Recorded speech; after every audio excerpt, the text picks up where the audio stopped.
భూమికి మీ దగ్గర ఒక్క రూపాయి తీసుకుంటలేం. కట్టడానికి అయ్యే ఖర్చులో ప్రభుత్వం 5 లక్షలు ఇస్తుంది, ఒక 5-6 లక్షలు మీరు ఇస్తారు. అంతేనా శ్రీనివాసరెడ్డి గారు?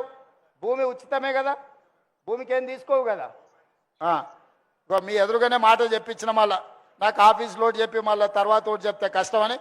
మీకు ఇల్లు వచ్చిందంటే భూమికి అనా పైసా తీసుకోడు. రిజిస్ట్రేషన్ ఛార్జెస్ కూడా రద్దు చేయమని నేను అధికారులకు చెప్తున్నా. రిజిస్ట్రేషన్ ఛార్జెస్ కూడా తీసుకోవద్దు.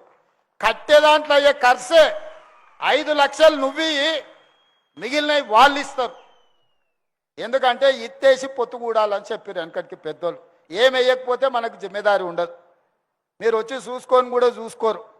మీరు 10,000, 20,000, 5 లక్షలు, 6 లక్షలు మీరు కడితే ఎట్లా కడుతున్నాడు కాంట్రాక్టర్ అని వస్తా పోస్తే వచ్చి చూసుకుంటారు. ఏ ఫ్లోర్లో నీకు ఇల్లు డ్రా వెళ్ళిందో మీరు వచ్చి పని మంచిగా అవుతుందా లేదా చూసుకోనికి ఉంటుంది.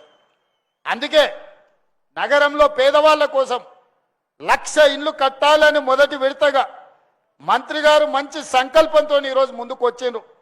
ఈ ప్రాంతం ముఖ్యంగా కుకట్పల్లి కావచ్చు, కుత్బుల్లాపూర్ కావచ్చు, మేడ్చల్ కావచ్చు, లేకపోతే కంటోన్మెంటు, ఎల్బీ నగర్, ఉప్పలి నియోజకవర్గాలు నన్ను రాజకీయంగా నిలబెట్టిన ప్రాంతాలు. అత్యధికంగా పేదలు ఉండే ప్రాంతాలు.